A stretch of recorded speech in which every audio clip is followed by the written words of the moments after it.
I know nobody wants to be a quitter, but sometimes you have to know when to stop, when to give up.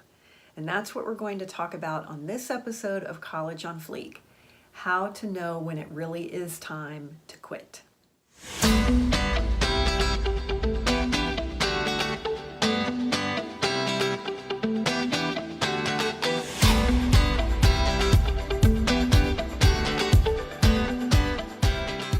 Hi, I'm Mary Dittman. I'm an award-winning business professor on the collegiate level and the creator of One-Derful Life and College on Fleek. A lot of us growing up heard, don't be a quitter. And maybe if you were in the, junior soccer league, or you were like signed up for some theater classes or something, and you went to one or two, and then you're like, I really hate this. And you told your mom, like, I don't want to play soccer. I don't want to be in the play. And she was like, you're not going to be a quitter. You're going to finish what you started. And I see value in doing that, but as we get older, sometimes we're afraid to be a quitter, and so we just keep going with something that isn't serving us. And then we're going to talk about that in this episode. But before we do that, let's take a motivation minute. One of the best tricks that I learned for being motivated is just get into something and do it for 5 minutes. So if you need to clean up your room, just take 5 minutes, do everything you can in 5 minutes. If you need to do some math problems, just do what you can for 5 minutes. If you need to read for your English assignment, just read for 5 minutes.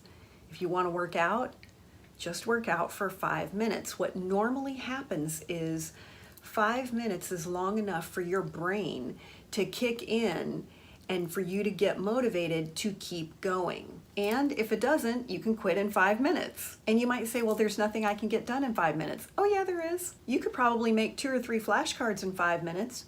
You could probably work a math problem in 5 minutes. You could read a couple of paragraphs in 5 minutes. In 5 minutes, you could probably run far enough away that you'd have to run back and you would have worked out for 10 minutes. So whatever it is, just give it 5 minutes. And that's probably enough to kickstart your motivation. In every episode, we like to give you a study hack or a success hack. Today, it's a study hack. I'm gonna just remind you to go to collegeonfleek.com and get the Study Smart Toolkit. This is where I show you step by step how to study. It's good for any exam, any class, any major, high school, college, graduate school. It's helped hundreds of students over the years. It's the 3-step system that I put together for myself. I had terrible test anxiety in college and high school, and I really struggled, and I had to learn how to study, because that's one of the things in college we really don't teach you how to study. But the Study Smart Toolkit is me sitting down with you one-on-one and showing you how to study. I show you how to make flashcards that work. I show you how to create a practice test that will have you getting A's and B's. Now, I can't make any guarantees. I can just tell you what I've seen with my students. I've legit watched them go from D's and F's to A's and B's using the Study Smart Toolkit. So do yourself a favor and go to collegeonfleek.com and get that Study Smart Toolkit. It's free. All right, let's get into our conversation today on when to quit. Now, knowing when to quit is a very case-by-case basis, and it really depends on you and the situation. But generally speaking, I would encourage people to think about, is this something that is serving me? Is this going to get me closer to where I want to be? For example, maybe your freshman year you joined a fraternity or sorority. And perhaps over the last couple of years, as you've grown and matured, your priorities have changed, maybe some of your values have changed, and perhaps being in that organization is not serving you anymore.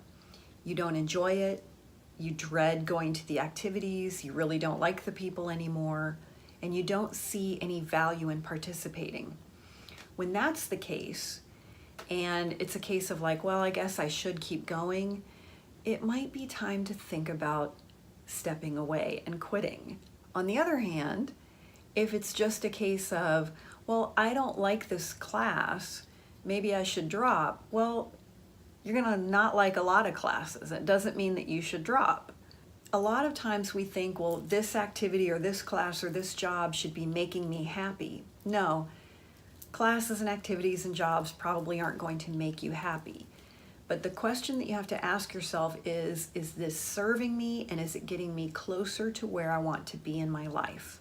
I had a couple of conversations recently with different students, and interestingly, they were saying the same thing, which is, I really wanted to take a semester off, but one of them was saying, I really wanted to take a year off between high school and college. My parents wouldn't let me. And so my first semester at college, I ended up on academic probation because I was so burned out and I just didn't want to be in school. And I feel like if I would have taken that year off, I would have come back strong. And I agreed. I said, yeah, I think you would have too. Now, the next conversation I had was actually a college senior sitting in my office saying, I'm really burned out. She'd had a lot of health problems, and she said, you know, I am just like struggling, and I want to take next semester off, but my family is really freaking out. They're saying if I take a semester off, I'll never come back. And I said, well, they're scared, they're afraid. But only you know if you need to take a break. That's not the same as quitting. That's saying I need to take a break. But what if the situation was, you're not sure if you even want to be in school? Well, maybe you could take a break, and then that would either tell you I'm making the right decision and I don't want to be in college, or it'll show you pretty quickly, no, I really want to go back to school. But here are some things to think about in terms of when you should quit. Number one, you want to be aware of escalation of commitment. Escalation of commitment is a term in psychology, and in business, we say that it's throwing good money after bad. And you've seen people do this. I was talking to a friend of mine from college one time, and he had been dating someone for like 6 years, and I asked about her. I was like, well, how's she doing? And he goes, oh, we broke up. And I said, oh my gosh, I'm so sorry. And he goes, oh, it's actually really great. He said, you know, I knew after about 2 months that it wasn't going to work. And I was like, 2 months? You guys were together for like 6 years. He goes, yeah, I just kept thinking it would get better. Well, guess what, folks? It doesn't get better. That's escalation of commitment. It's like, well, I've already put so much into this. I'd hate to quit now, you know, because then I would have wasted all this time. And I've seen people in college do that. They'll come see me and they'll say, like, I'm a senior, I'm getting an accounting degree, and I really hate accounting and I don't want to be an accountant. I'm like, okay, well, we need to talk about changing your major. Well, no, because I've already put all this time into it and all this effort. And if I change now, then it will have all been wasted. And what I usually say to them is, look, if it takes you another year to graduate, you're going to be a year older, but God willing, you're going to be a year older anyway. Like a year from now, you're going to be a year older. So the question is, are you going to be a year older with a degree you hate and you can't use? Or are you going to be a year older with a degree that you're excited about in an industry that you want to be in? So a lot of times we get into a situation where we hear ourselves saying, well, I've already put so much into it, so let me just keep going, maybe it'll work out. And if that's the case, you probably are in escalation of commitment, and that might be a sign to you that you need to stop. Number two, and I probably should have put this one first because I think it's the most important, and that is listen to your gut. You have to listen to that inner voice, that still small voice inside of you. Like when I told you about the students, one of them said, I really wanted to take a gap year, a year off between high school and college. And the other one saying, I really feel like I need a break. That's your gut. Maybe you've had that before. You might have had it sometimes where you're like, I have a bad feeling, like I don't think I should go to that party. And maybe you went and something happened, or you didn't go and then the place got busted and you're like, ooh, I'm glad I wasn't there. So that's your intuition, that's your gut, and you need to listen to that. So you've got to get quiet and long enough to think about, okay, like, do I really want to do this? What's right for me? And so tuning into your gut can be all you really need. And then number three, remember that pressing the pause button is not the same as pressing the stop button. And it might be something that you could step away and take a break without quitting altogether. let's go back to our example of the fraternity or sorority. Maybe you're not comfortable really quitting, but can you go talk to the chapter executives and say, is there a way that I can take a sabbatical? Could I pay my dues and take the semester off? Or is there a way that I could not pay my dues and somehow be on pause or whatever? You could talk to them about it and just see. Then, of course, if they said no, it's like ride or die, figure it out, then, of course, then you can make a decision. And sometimes you just know in your heart, this isn't something I want to do, but I'm just not ready right now to flip the switch. And that's okay too. Sometimes you can do that with a relationship. Maybe you're not quite ready to break up, but you can say to the other person, I really just need some space. Could we take a break for like 2 or 3 weeks? Not going to date anybody else. I'm still your boyfriend. I'm still your girlfriend. But like, I just really need 2 or 3 weeks to kind of like sort some things out for myself. And so maybe we can still talk once a day, but I really don't want to go out and do anything. I don't want to hang out. I'm not going to text as much. And if the person is like, okay, yeah, that sucks, but let's do it. That's tells you some information. And if they're like, no, oh my gosh, then they freak out on you, then you might be like, okay, yeah, we just need to break up. So remember, it doesn't have to be on or off, hot or cold. Sometimes there are areas of gray. And so you can sometimes press the pause button rather than just hitting stop. There's not a right or wrong answer that's going to fit every person in every situation. Part of what you learn in college as you're getting older is what's right for you.